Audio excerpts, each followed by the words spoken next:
आज मैं एक नई कविता के साथ प्रस्तुत हुआ हूँ।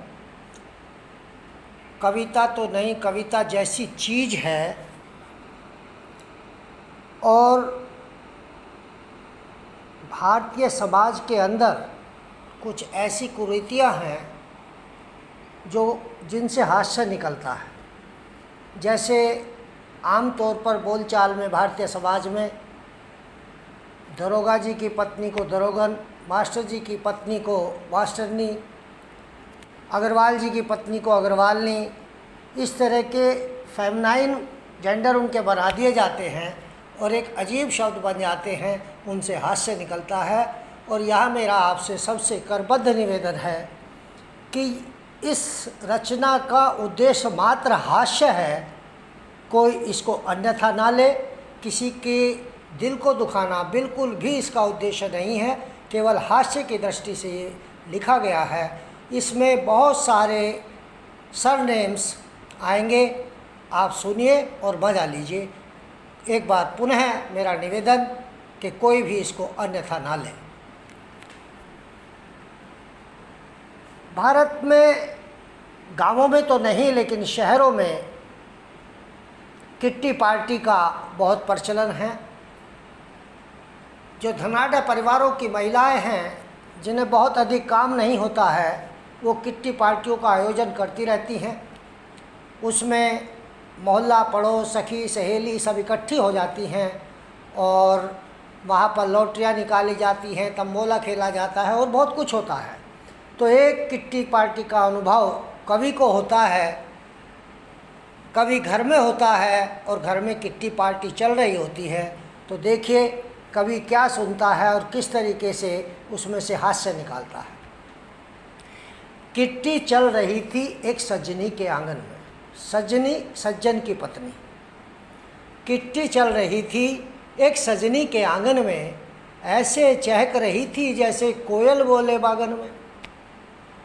किट्टी चल रही थी एक सजनी के आंगन में, ऐसे चहक रही थी जैसे कोयल बोले बागन में।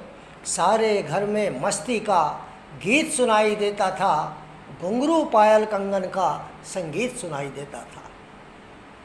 ऐसे चहक रही थी जैसे कोयल बोले बागन में, सारे घर में मस्ती का गीत सुनाई देता था, घुंघरू पायल कंगन का संगीत सुनाई देता था। घुला हुआ था इत्र हवा में, सब तरह तरह के परफ्यूम सेंट्स लगा करके आई थी। घुला हुआ था इत्र हवा में, महक रहा था घर आंगन, खुशबुओं का भंडारा था, महक रहा पूरा मधुबन। अब आपस में उनकी बातचीत होती हैं। कवि एक तरफ बैठा हुआ सुनता रहता है।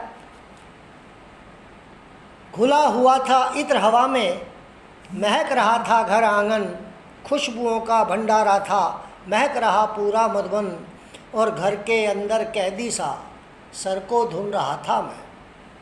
कवि कहता, घर के अंदर कैदी सा सर को धुन रहा था मैं, और घर में आई सज्जनियों की चर्चा सुन रहा था मैं। घर में आई सज्जनियों की चर्चा सुन रहा था मैं। आलू वाली से ककड़ी यूँ बोली, सुन जरा मेरी सखी। इसमें सारे सरनेम आएंगे, अहलवालिया, कक्कड़ साहब और बहुत सारे सरनेम। आप थोड़ा सा ध्यान से सुनेंगे तो आपकी सब समझ आएगा। आलू वाली से ककड़ी यूँ बोली, सुन जरा मेरी सखी, नहीं कहना चाहिए तू तो है मेरी सखी। उससे निकटता दिखाती है और फिर कहती है कि नहीं कहना चाहिए पर तू तो है मेरी सगी। धींगड़ा की धींगड़ी को देख कैसे इतराई है, सूरी की तरह माल पानी खा खा के लाली आई है। सूरी की तरह माल पानी खा खा के लाली आई है। इसमें भी सभी सरनेम्स का प्रयोग किया गया। 1 से 2, 2 से 4 हो जाती हैं। गुप्ता जी की गुप्ती धीरे से फुसफुसाती है, देखो चड्ढा साहब की चड्ढी आ रही है, साथ में मिश्री को भी ला रही है।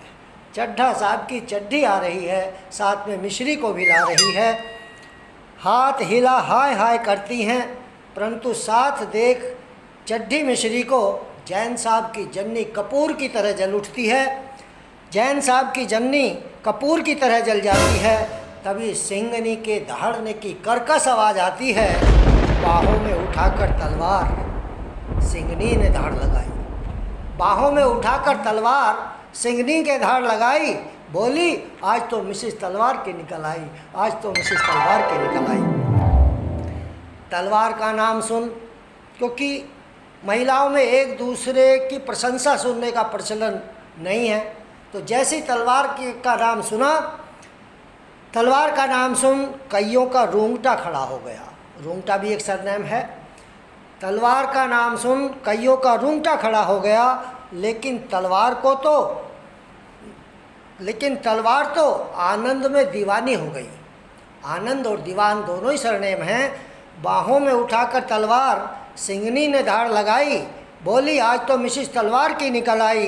तलवार का नाम सुन कईयों का तो रूंगटा खड़ा हो गया, लेकिन तलवार तो आनंद में दीवानी हो गई। हांडा की हांडी चावलों की तरह हो गई। जब उन्होंने सुना कि मिसेस तलवार की निकल आई, तो हांडा साहब की हांडी चावलों की तरह उबल गई। सहानी चुपके से दूबी को लेकर के साइकिल पर निकल गई। सहानी चुपके से दूबी को लेकर साइकिल पर निकल गई। झुंझुने वाली ने झुंझुना बजाया।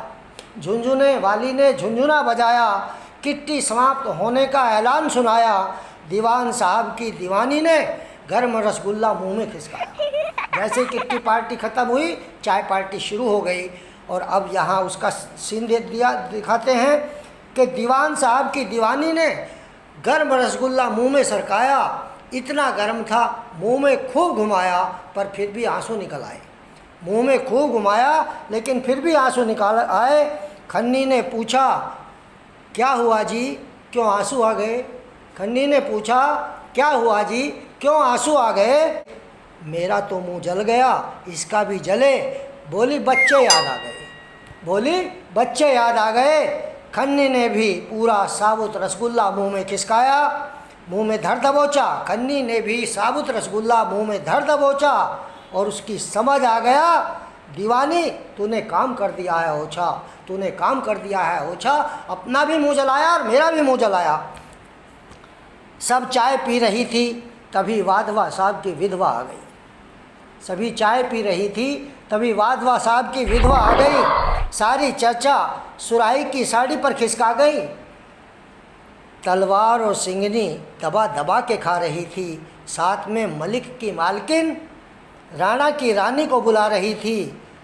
और सारा हाल सुन देखकर माथा फोड़ लिया मैंने। सारा हाल देख सुनकर माथा फोड़ लिया मैंने। धींगड़ी चड्ढी मिश्री हांडी सबको अपनी ओर मोड़ लिया मैंने। और मैं बोला, आप सबका आभार, आप सब मेरे घर आई। मिसेस तलवार को बहुत बहुत बधाई, मिसेस तलवार को बहुत बहुत बधाई।